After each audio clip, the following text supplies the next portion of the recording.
gut says Miami is going to win, and you should take the over. Your gut also said your NFT selfies would only go up in value. They didn't. But your head is on SportsGrid and knows the QB is in concussion protocol. The backup has a 45 QBR against the zone coverage. The New York D has the most sacks in the league. So yeah, trust your head. It's smarter to be on SportsGrid. A lot of books, and outside of the New York area, the Canes are actually favored in Game 1 of this series. I'm seeing it right now. I'm looking. I see a minus 115 Canes, Rangers minus 105. I like the 6 and 7 games prop, like I took with Boston, Toronto, which we now know is going to cash. I think it's got a chance to go the distance. It's going to be a long, tough, close series. Sports Rage Late Night, only on SportsGrid. The Cam Rising stuff last year with Utah, 3 months of pretending he was questionable with a torn ACL, ridiculous. It's a lot of gray right now when it comes to this stuff, and we really are. When people say we're in like the second or third inning of sports betting, that's why I agree, because there's so many of those situations that are very, very difficult to explain to a novice. Game time decisions, only on SportsGrid.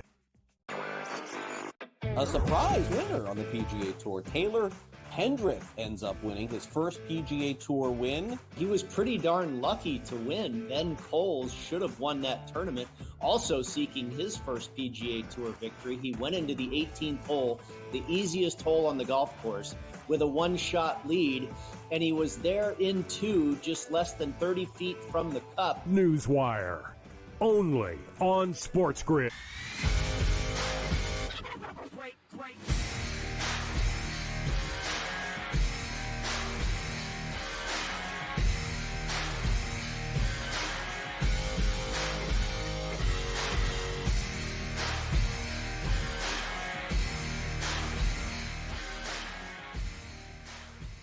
Good morning. Welcome to Fantasy Sports Today on SportsGrid. I'm Craig Mish. George Kurtz is in the house today for Davis Maddock. Hope you're having a great start to your Memorial Day weekend, and happy to go through all the fantasy baseball news, notes, and information. George and I are going to dive in. And George, a lot of this show is going to be devoted to 2 months. What does it mean? 2 months, George, of the fantasy baseball season is in the books. Everyone says in baseball they have for years that you get to Memorial Day, you can figure out where you are in reality.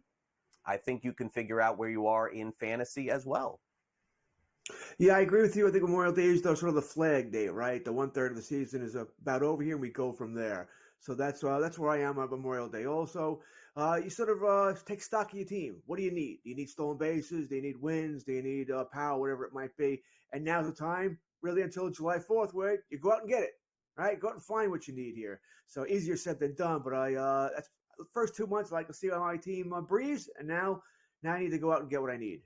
Yeah, and I think that's part of it. I think for all teams in Major League Baseball, that would include our fantasy baseball teams. Let's get started with our headlines. Maybe the Orioles are one of those teams that are going to have to take some evasive action here. They just, certainly did in the offseason by getting Corbin Burns, but they're down another couple pitchers. Now, John Means, as we begin our headlines on the show, has been pretty much banged up for 2 years. So, I mean, this is nothing new for them. But now Dean Kramer has gone on the injured list. So the Orioles, certainly up against it, may need to get a starting pitcher. John Gray's headed to the injured list. We talked about him last week as a pickup. Now he's got an injured groin. He's out. Esteury Ruiz, 10-day injured list. Jose Urquidy has not been able to pitch much at all this year because of a forearm discomfort, and he's having more of it. George, the Astros are really a compelling team. I really don't know which way they're going to go with this. They have battled their way back into the division, and this despite getting some poor performances in the first month from Jose Abreu. He was sent to the minors. Alex Bregman had a really tough month. He bounced back a little bit. Kyle Tucker's been out of this world. He's been carrying them, and I wonder your thoughts on just where the Astros stand. I think they're lucky. All right, I think they're very lucky because you said it. They played poorly for the first 6, 7 weeks, whatever it might be here, yet no one in the division took off, right? Seattle's is in first place with only 2 games above 500. Texas has been struggling for a while. They're below 500. They're in second place, 4 games below 500. So Houston's not out of it at all, right? Right now they're in third place, only 2.5 games, 3.5, can't even read that, out of first place there. So they're in actually pretty good shape. Now, Urquidy did come out of his start last night. It was supposed to be his last rehab start. They wanted him to get to 80 pitchers, and he was going to return to the rotation at some point next week. And he came out at the 56 with he was flexing his hand. I think it's got to be a forearm injury again, I would assume here. So we're waiting to see an update from the Astros of what it might be. I know we're all thinking it might be, but we'll wait and see there. Is he going to be put back on the shelf? Does he need another couple of starts here? What's going to happen here? So unfortunate. Like I said, he was supposed to return back to the Houston rotation next week. Is what it is. We'll see what happens there. As far as Abreu is concerned, listen, that was a pretty bad signing when it happened, right before last season. And now, they're sort of eating it here. They sent him down to try and figure things out. His numbers against fastballs were horrific. He could not catch up to the fastball anymore. Maybe he got old quick. We'll see. Maybe going out to the minors for a couple of weeks, maybe that worked things out. I have my doubts, Greg, but we'll see what he can do. I think they'll give him another chance. How long that chance will last, I don't know, a week, 2 weeks, a month, until they have to move on from him. And, Greg, just for giggles here, let's just say it doesn't work out for Abreu, and it doesn't work out for the New York Mets. Uh-oh. How much are we going to hear Alonso going to Houston? Uh-oh. I don't know, George. I think any shot the Mets have to keep Alonso in the offseason requires him to stay with the team through the end of the year, but that's just me. By the way, to make the playoffs, the Astros over on FanDuel, as we talk a little, sports betting, why not? To make the playoffs, George, do you think that this is a fair number, minus 120 to make the playoffs? I mean, I guess you just have to give them the ultimate amount of respect at this point, because I don't think people realize this, George. There are so many games left in the regular season that if the Astros just play okay for the rest of the way, get hot in September, they're going to get in. I think that's why it's priced this way. And by the way, Texas has been awful. Texas has been a huge disappointment. It's a little crazy, though. I mean, come on. For us, they probably should be plus money, plus 110, plus 20. But I get it. I already said they're only 3.5 games out in the division, right? And you said it. What is there, 110 games left in the regular season? So there's plenty of time. We're only a third of the way done. So I understand it. And I'm looking at the wild card here. Now, the wild card, they're in about, 8th, but still only 4.5 games out of the wild card. So they're not out of it by any means. And they will play better. They have played better, right? And I think they'll continue to play better. And I think they will, I don't know if it'll be Alonso, but I think they will go out and make additions at the deadline. I think certainly they will, and they will get better there, whether it would be another hit or maybe it's going to be a pitcher, whatever it might be, whatever they need at that time. So I don't think they signed Hader during the offseason, and the other moves they made just okay, we're going to close up shop here and call it a year. Outside of, I think the Orioles are, you already said, I think they're a starter short. Even regardless of the injury, I think they're a starter short, maybe a reliever short of being a runaway train. The Yankees, good team as well here. Maybe need a third baseman there. We'll see how that pitching staff holds up. But there's no great team in the American League that the Astros are like, oh my God, we'll never beat these guys. So I think they know they're play better. An addition or two, we're right there with these guys. Yeah, no, I think so. And again, once we get through this week, it's really time for teams to start evaluating which trades they could potentially make. And throughout the show, we're going to go through some of the hot players, some of the cold players that, obviously need to make some adjustments. And George, I think that's like sort of the name of the game here is, a lot of people ask me this time of the year in fantasy when they're evaluating their team. I think the hard part for redraft leagues, George, if you're playing in like a 12-team league or a 14-team league, is the apathy. You get to this time of the year and there's some teams that are in, let's say, 12-team league, 10th, 11th, 12th, and it's really hard to fight for that. Like in fantasy football or in these head-to-head leagues, a little bit different. Naturally, you're playing in a head-to-head fantasy baseball league. Regardless of what your record is, you go on a hot streak, you can get back in. Some people are just so buried this time of the year in fantasy baseball. I wonder if that's a big part of where the future holds just for fantasy in general, how to get that fixed, because unless you're awarding a lottery pick for the first pick next year or something like that, it's hard to convince people to keep fighting. I agree. It's why I know in most leagues that I play, and certainly in all my home leagues, to try and keep teams interested that are out of it, that fall out of it early for whatever reason. And Lord knows, this year, it's the year of injury. You stay healthy, you're competing. If you have it, I don't know what to tell you. All right, and that's just bad luck. In my home leagues, we give it where most of my home leagues are 12 teams. And the top 3 make the money. So they're drafting 10, 11, 12.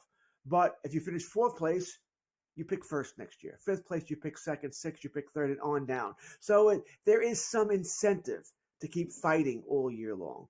We try and do that. But you're right. And Craig, we also throw this in. Right now, I know I'm involved in a dynasty league draft. And I think that in NFL, I think that picks up too. I'm out of it, but football draft the stars. Regular stuff, I'll play football now. I'll concentrate on that.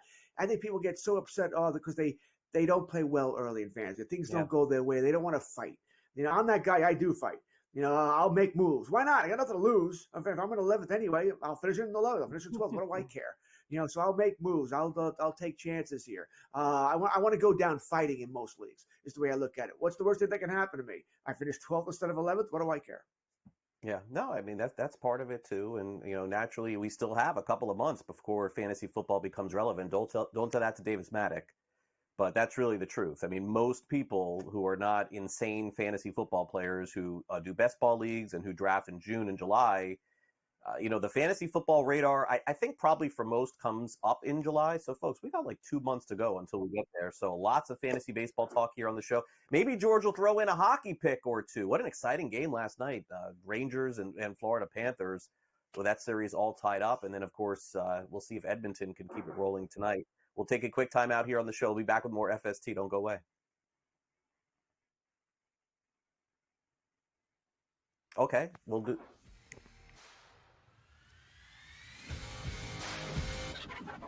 Break.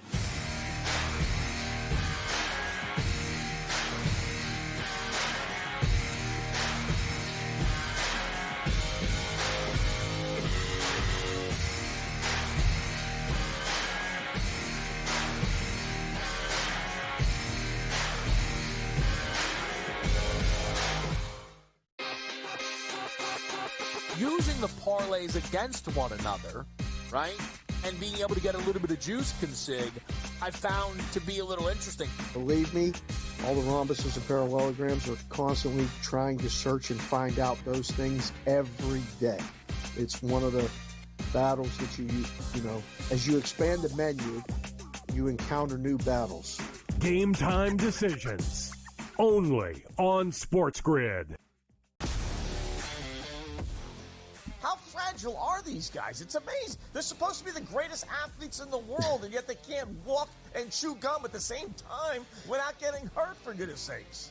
That Trout injury really is a bummer, too, because people thought he was going to have a big year. And I don't feel bad for the Angels. I don't like Mike Trout in Anaheim. I thought he should have left when his contract was up. In-game live, prime time, only on SportsGrid. It's smarter to be on SportsGrid. Your 24/7 sports wagering network. The early line. Magical and historic season in Lincoln, Nebraska continues. He is the best player in the NBA, but also in the biggest moments where the national media is watching. Newswire. Something that we have never seen happen before with one of the iconic coaches in the game. Pharrell, coast to coast. The team covers. It's automatic.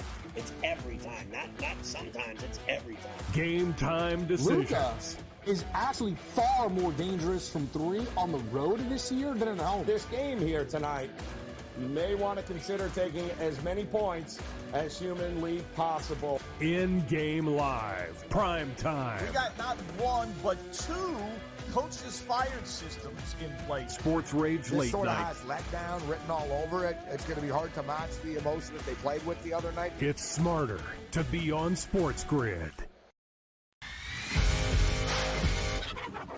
Great.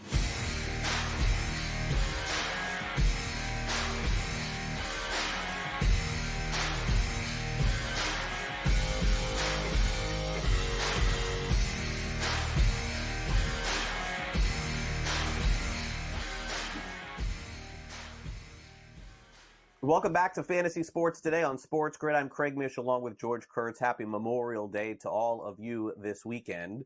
We're going to review who's hot in fantasy baseball over the past week. And boy, isn't this a sight for sore eyes. The San Francisco Giants, George, they lost Jung-Ho Lee. I thought it was over for them. All of a sudden, they were like playing good baseball again. Like, who saw this coming with Blake Snell out and Lee? But I guess partially and by the way, Soler.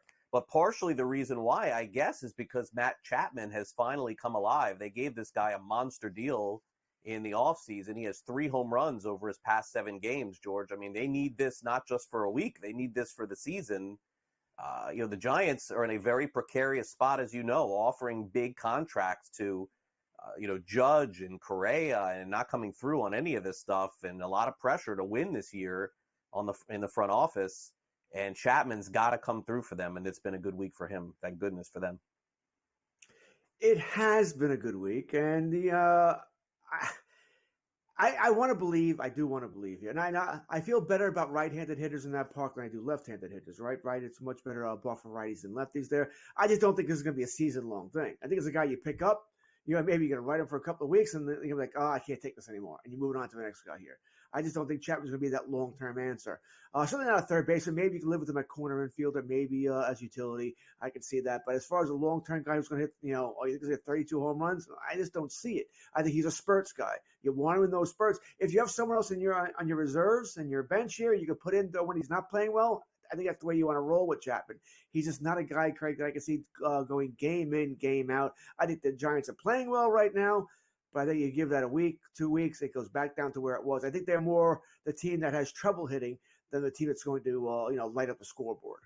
Yeah, it's a team that usually is built on pitching and through the years that bullpen that they had when they were winning all those championships. But fighting the Dodgers, fighting the Padres and the Diamondbacks is not an easy proposition, George. That's the nature of it there. Well, the reason why the Astros are treading water is basically because of 2 guys, Jose Altuve and this guy, Kyle Tucker.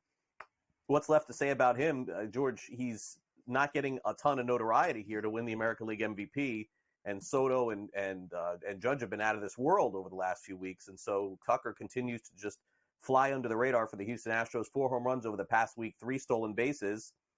He essentially is the best player that maybe the below average fan has never heard of. But in fantasy, he's trending this season, George, when we go into next year's drafts, and again, long way to go, as, I don't know, what would you say? The number 1 overall pick in fantasy baseball? Number 2? I mean, he's in that conversation. I don't know if I'm going to go that far. I think he's a first-round pick. I'll give you that. I think odds are Soto is still your number 1 pick, and people are still going to love Acuna. He can steal some bases, too. He's got a weird swing. It's most baseball players swing with their wrists, right? That's where you have the power. He's arms. I just find that, and when he connects, the ball goes a long way. A really good ball player. Certainly, I have no problem anchoring him on my team, but I don't think he'll be a number 1, number 2 next year. It's going to be Soto, Acuna, Betts, Ohtani. I'm going to put him behind those guys. Even though I love Aaron Judge, I can see you taking Tucker over Judge just because of the health issue here. We'll see if Judge stays healthy for the rest of the season.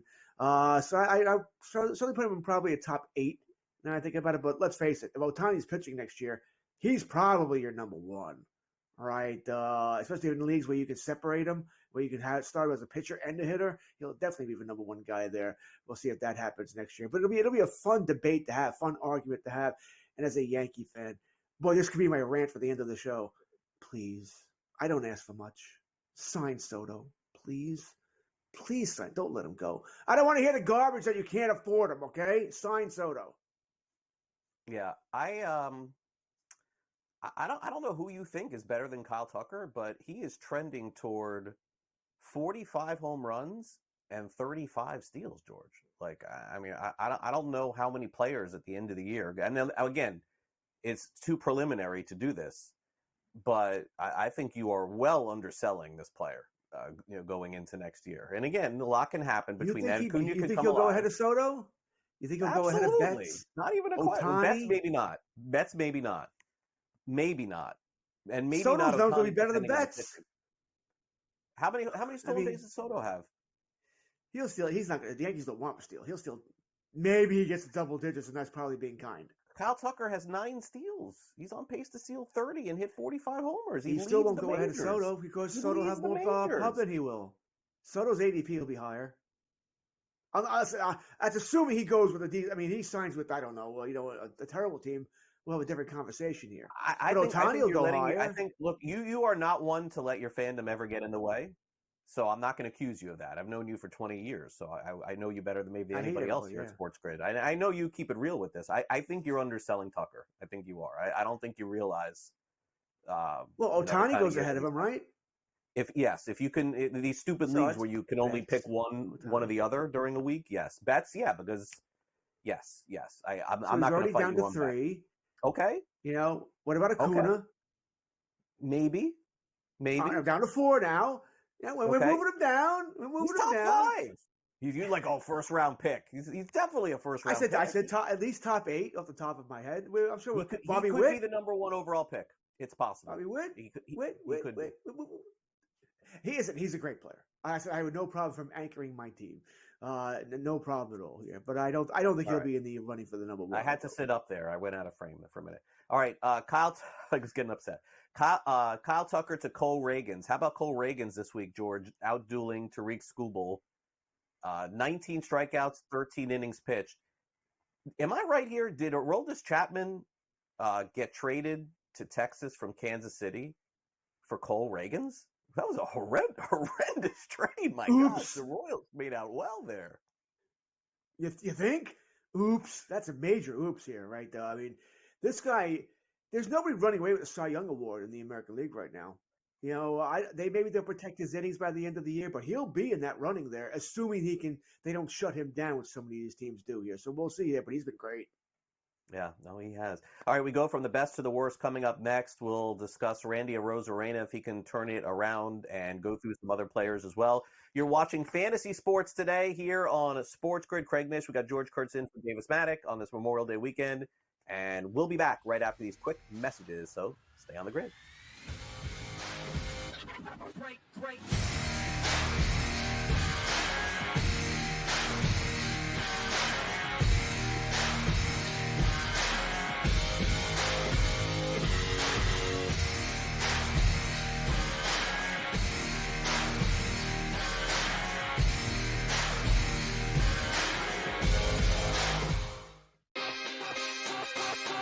Using the parlays against one another, right? And being able to get a little bit of juice consig, I found to be a little interesting. Believe me, all the rhombuses and parallelograms are constantly trying to search and find out those things every day. It's one of the battles that you as you expand the menu, you encounter new battles. Game time decisions, only on SportsGrid.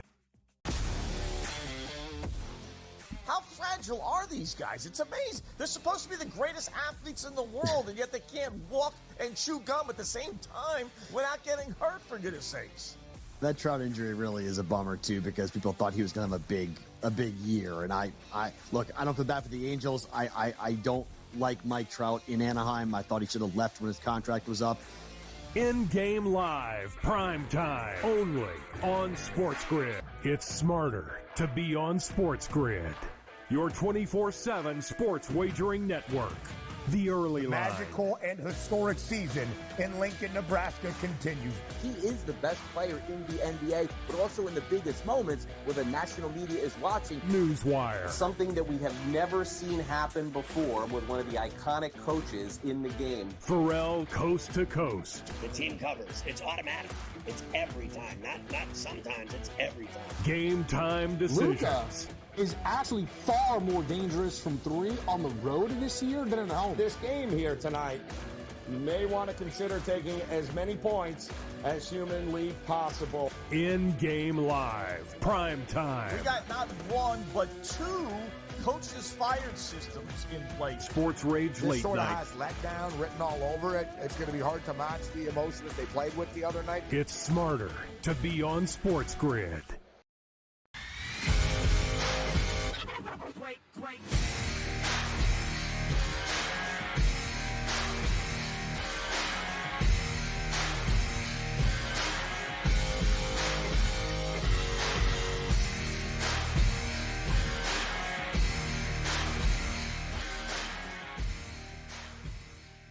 Welcome back to Fantasy Sports today. Well, it isn't all roses for everyone in fantasy baseball. In fact, there's the other side of this, which is looking at some of the players who are struggling in fantasy baseball over the past week. Craig and George back with you on Fantasy Sports today. Let's start off with Randy Arozarena, who, George, we could have done this for the last 10 weeks in fantasy baseball. 172.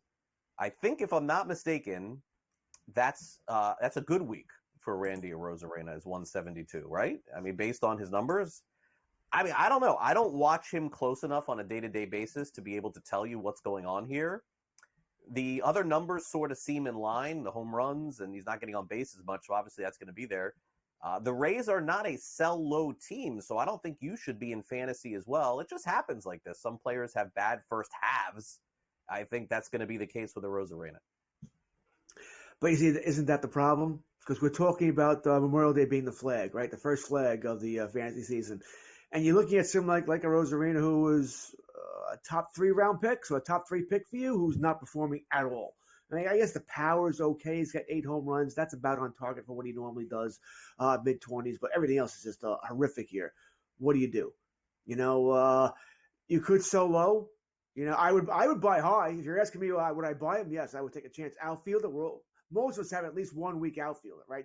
Good luck, Charles, having 5 outfielders. So I would take a shot on him if the price was right. I'd rather buy him than sell him. I think right now the smart move is probably just to bench him, right? If you own him, you bench him and you hope you let him hit for a week, maybe 10 days, whatever it might be. Then you plug him back in your lineup. But I understand that's tough because if you bench him, who are you putting in? Who's your 6th outfielder? Maybe your 7th outfielder. You have one in your utility spot too. So I get it. It's a tough spot here.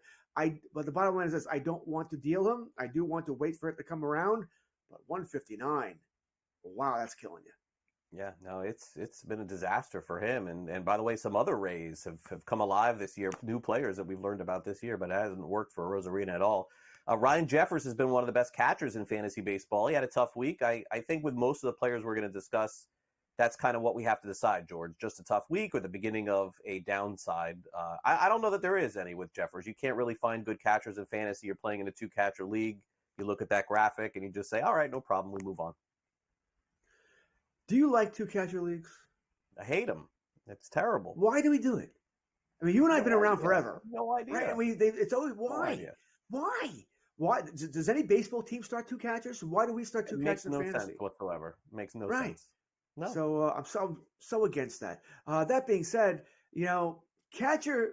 Now I'm that person when generally in fantasy I ignore catcher. I think they're all terrible, tools of ignorance. They all get hurt, they all get banged up, and I don't want to deal with them. So I wait till the end of my draft. So Jeffers is somebody I might have in a couple of leagues here. But catcher I think is stronger. Maybe not top end strong. We don't have great plays, but it's deeper. You have more catchers now that you can at least plug in a 2-catcher league here. And Jeffers is one of those guys. Bottom line is this. You have no choice. You're keeping him. What are you going to do? And you're in a 2-catcher league.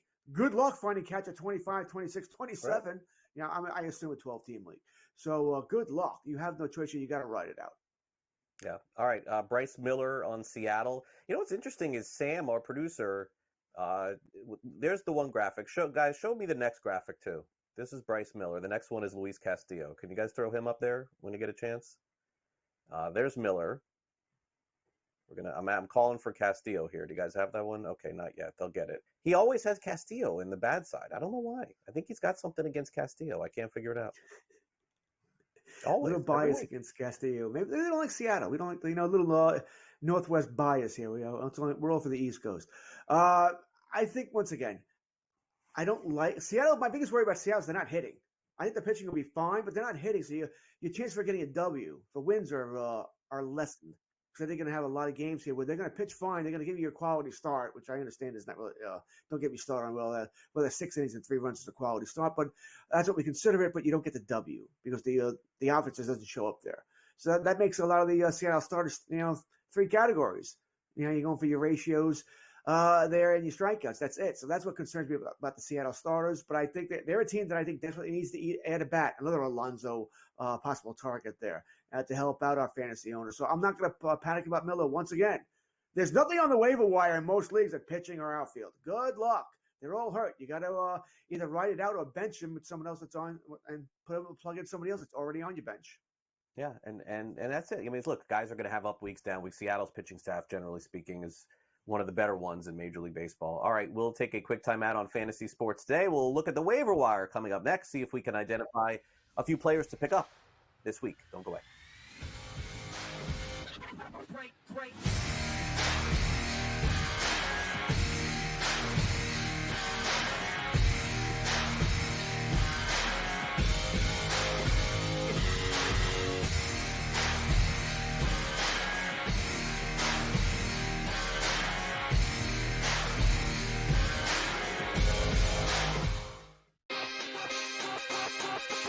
using the parlays against one another, right, and being able to get a little bit of juice consig, I found to be a little interesting. Believe me, all the rhombuses and parallelograms are constantly trying to search and find out those things every day.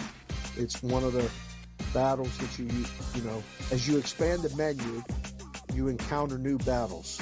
Game time decisions. Only on SportsGrid. How fragile are these guys? It's amazing. They're supposed to be the greatest athletes in the world, and yet they can't walk and chew gum at the same time without getting hurt, for goodness sakes. That Trout injury really is a bummer too, because people thought he was going to have a big year. And I look, I don't feel bad for the Angels. I don't like Mike Trout in Anaheim. I thought he should have left when his contract was up. In-game live, prime time, only on SportsGrid. It's smarter to be on SportsGrid. Your 24/7 sports wagering network. The early line. Magical and historic season in Lincoln, Nebraska continues. He is the best player in the NBA, but also in the biggest moments where the national media is watching. Newswire. Something that we have never seen happen before with one of the iconic coaches in the game. Pharrell, coast to coast. The team covers. It's automatic. It's every time. Not sometimes. It's every time. Game time decisions. Luka is actually far more dangerous from three on the road this year than at home. This game here tonight, you may want to consider taking as many points as humanly possible. In-game live, prime time. We got not one, but two coaches fired systems in place. Sports Rage This late sort of night. has letdown written all over it. It's going to be hard to match the emotion that they played with the other night. It's smarter to be on SportsGrid.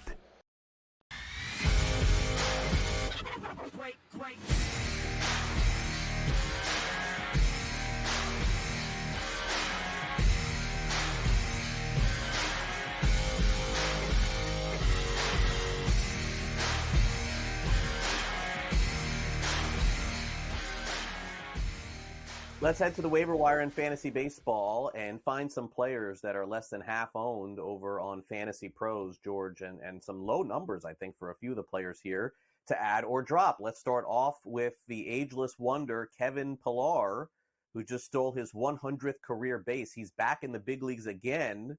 That's him right there with the Blue Jays. He is now with the Angels.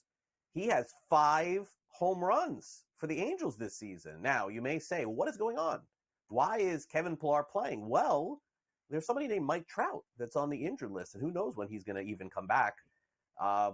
Look, I mean, I would say, George, if I had to project, this is going to be very short term, whether it's with the Angels or a trade to send him somewhere else where he's coming off the bench. This ain't going to last.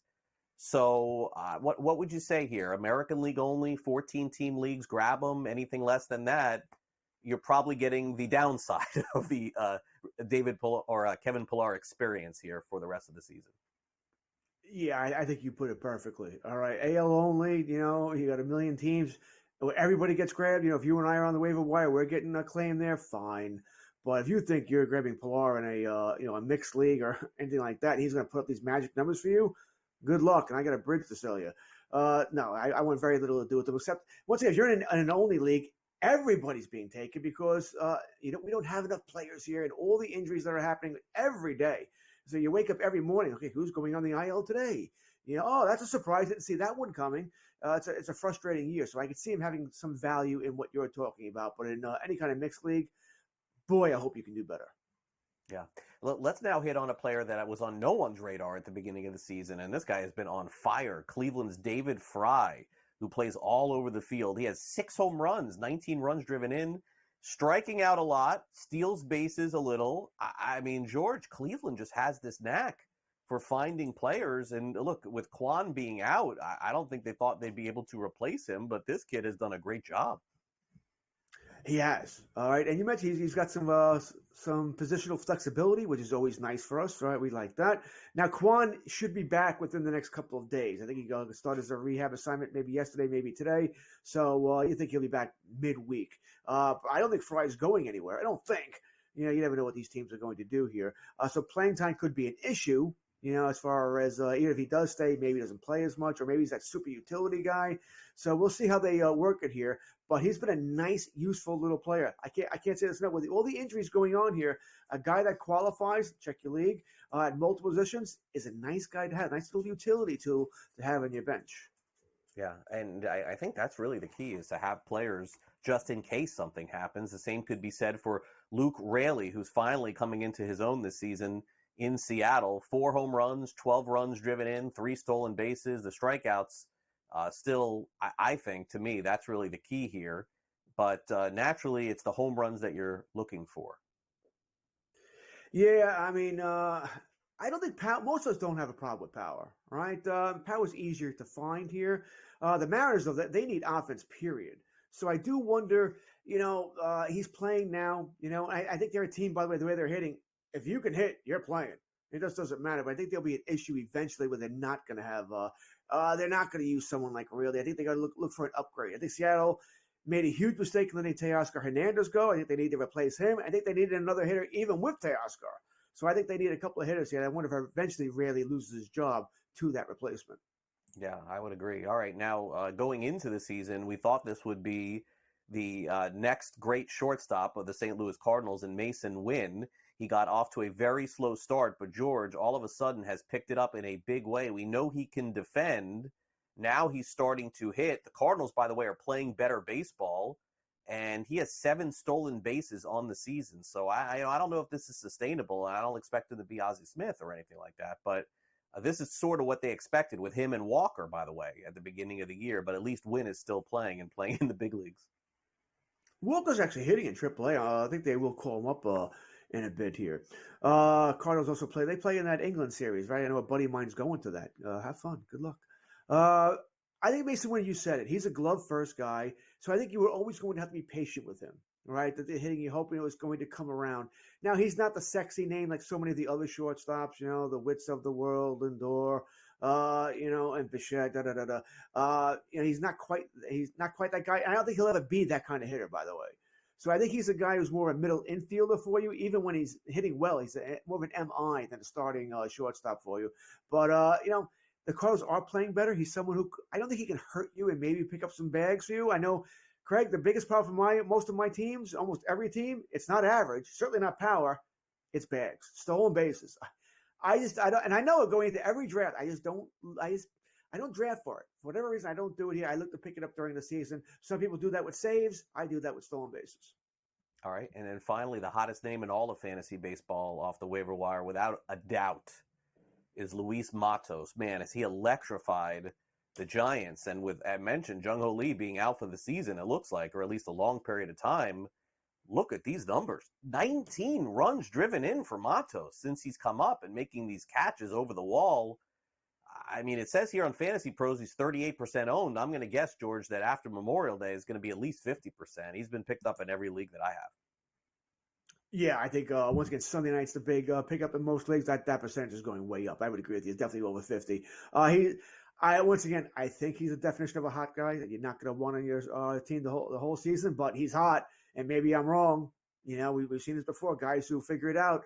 And I said you can't deny he's playing well. And I can't say it enough. 5 outfielders. Most people, we need outfielders.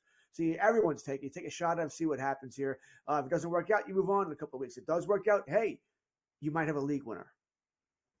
I think the key is also, George, is that when these players are hurt in fantasy, like an outfielder or an infielder, it almost seems to me that if you are not preemptive, especially with a player that you own, it's almost impossible to get your replacement for that.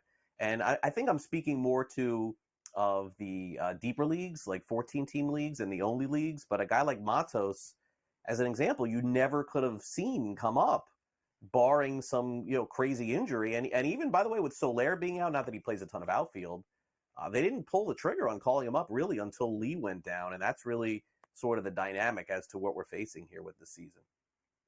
Yeah, you make a great point, because if you wait to claim a guy, well, assuming in most leagues, you have 1 day a week to your fab run, Sunday nights for most leagues here. Everybody knows about it by Sunday night, unless it happens on a Saturday. You get to make preemptive moves, and you are sort of guessing here about how things might work out. I know in a lot of leagues, not a lot, but a couple of leagues, I claim James Wood just because I wanted to be ahead. I wanted to spend a couple of dollars for somebody rather than half my budget when he does get called up. Yeah, I know he went out with was it hamstring tightness now, so Lord knows when that happens. But I had dead spots on my roster. The outfielder I had there wasn't doing anything anyway, so why not claim Woods? See if I get lucky there. So that's what I've done there, and I think you do need to do that. Especially this, except all the injuries, you need to be more proactive rather than waiting for it. It's also why, Craig, I like leagues that have multiple fab run during the week, not just on Sundays, maybe every other day, maybe every day. This way, there's nothing like I know somebody I want on a Tuesday, and now I got to wait till Sunday, and everybody knows about that player now. Right.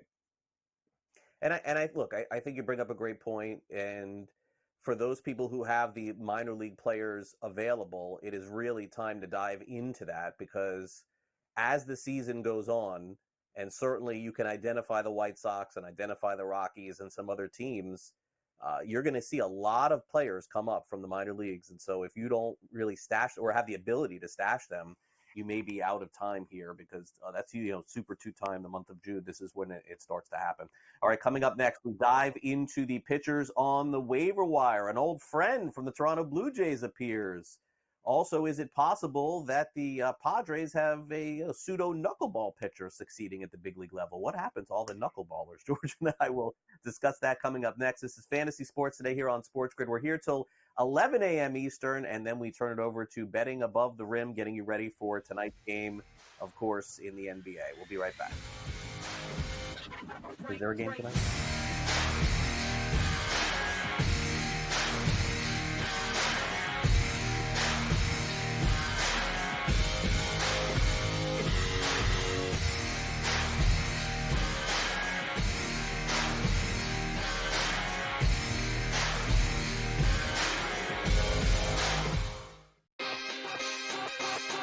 Using the parlays against one another, right, and being able to get a little bit of juice consig, I found to be a little interesting. Believe me, all the rhombuses and parallelograms are constantly trying to search and find out those things every day.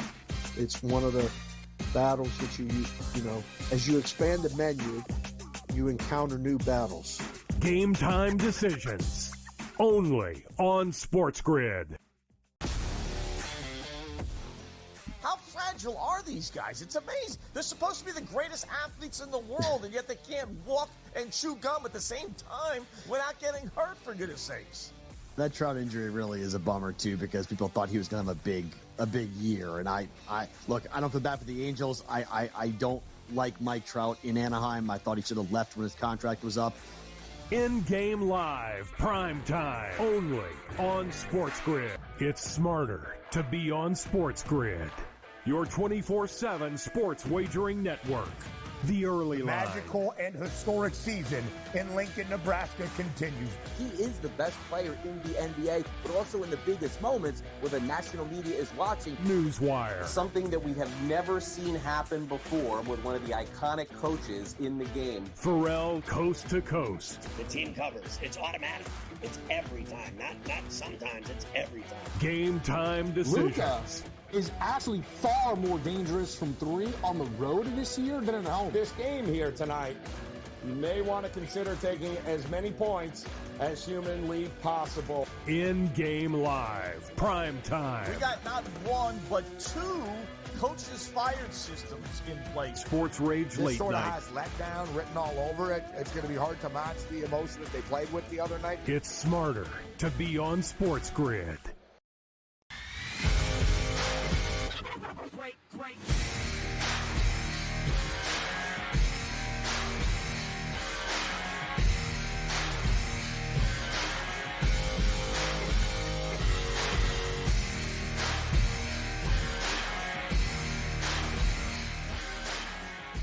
All right, folks, don't laugh. We're going to go through waiver wire pitchers. It ain't going to be easy, okay? This is the hardest part of the fantasy baseball season, is identifying these players that you want to pick up and start. I mean, these are back end of the rotation guys, but folks, you have no Garrett Cole, you have no Spencer Strider, you have no Blake Snell, you have no Sandy Alcantara, I mean, the list just goes on and on. So don't laugh, because you may be adding these guys at some point this season. And it could even be a member of the Colorado Rockies. I mean, is this correct? I mean, these stats for Austin Gomber, I feel like I pay a good amount of attention to the season. I did not realize his ERA was under 3, and I know it didn't start off that way, so he obviously has been much better lately. He's still walking, guys. 17 walks in 58 innings, 41 strikeouts. He was the centerpiece of that trade for Nolan Arenado several years ago, George, and the Rockies pitchers in fantasy. I mean, you want to do this? Do exercise for the last 20 years? Who would you have started in a fantasy league as a Rockies pitcher? John Gray for a week? Herman Marquez for a month? Ubaldo Jimenez for a first half of a season? This is off the top of my head, by the way.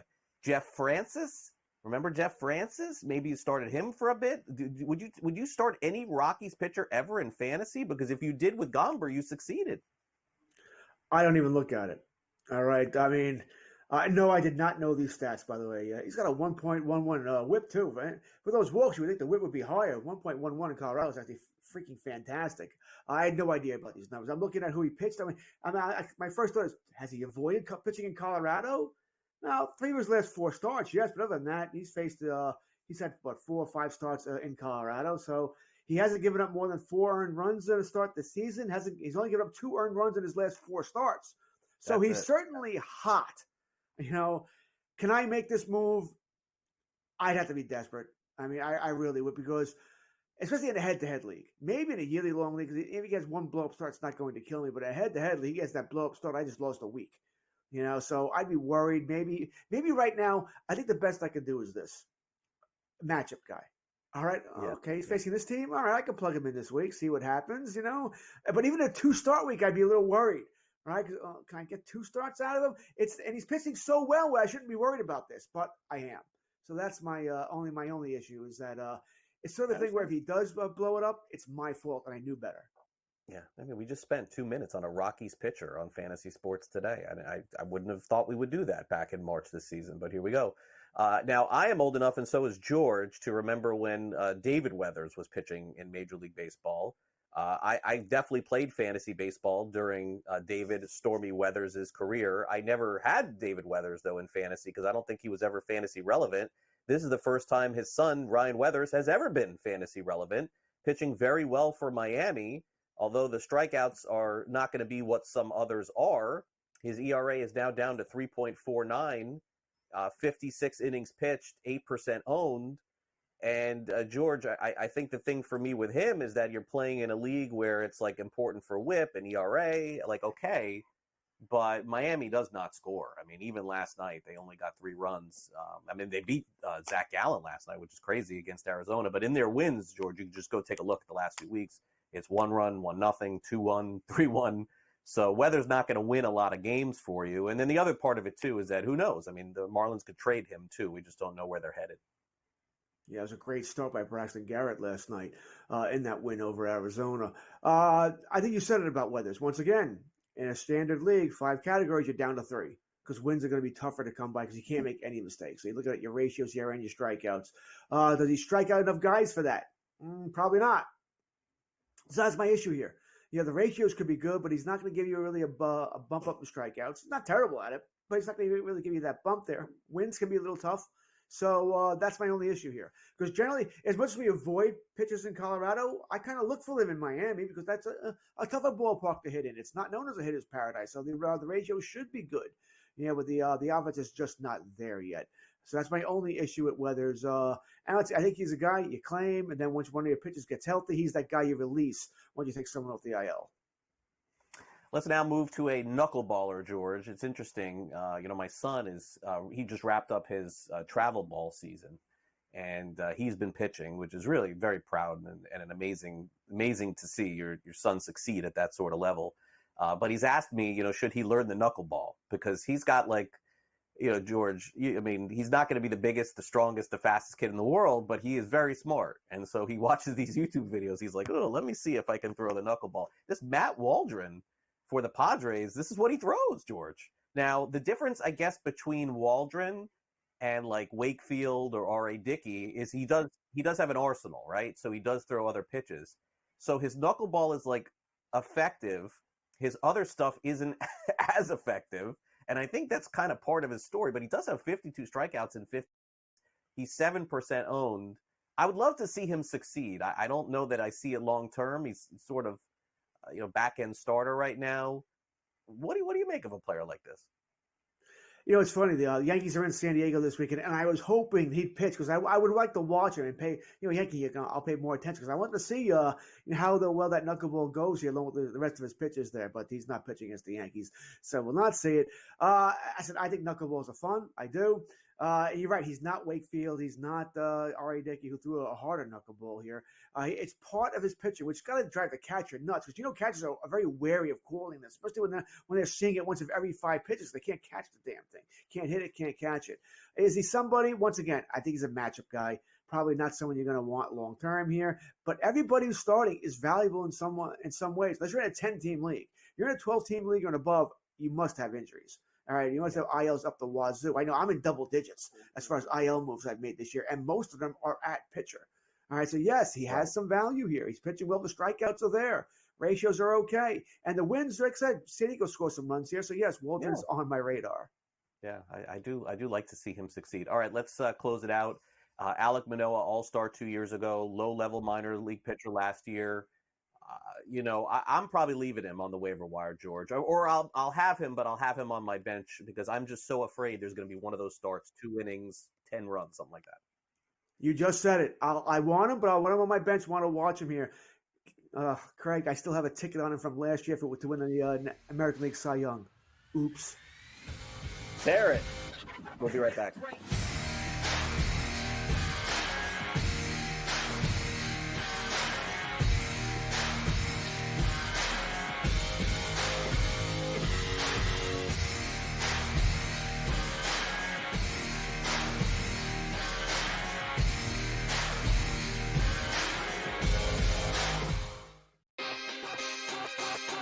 Using the parlays against one another, right, and being able to get a little bit of juice consig, I found to be a little interesting. Believe me, all the rhombuses and parallelograms are constantly trying to search and find out those things every day. It's one of the battles that you as you expand the menu, you encounter new battles. Game time decisions, only on SportsGrid. How fragile are these guys? It's amazing. They're supposed to be the greatest athletes in the world, and yet they can't walk and chew gum at the same time without getting hurt, for goodness sakes.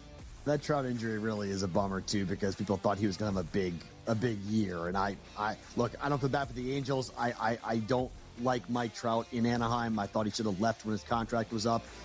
In-game live, prime time, only on SportsGrid. It's smarter to be on SportsGrid. Your 24/7 sports wagering network. The early line. Magical and historic season in Lincoln, Nebraska continues. He is the best player in the NBA, but also in the biggest moments where the national media is watching. Newswire. Something that we have never seen happen before with one of the iconic coaches in the game. Pharrell, coast to coast. The team covers. It's automatic. It's every time. Not sometimes. It's every time. Game time decisions. Luka is actually far more dangerous from 3 on the road this year than at home. This game here tonight, you may want to consider taking as many points as humanly possible. In-game live, prime time. We got not 1, but 2 coaches fired systems in place. Sports Rage This late sort of night. has letdown written all over it. It's going to be hard to match the emotion that they played with the other night. It's smarter to be on SportsGrid.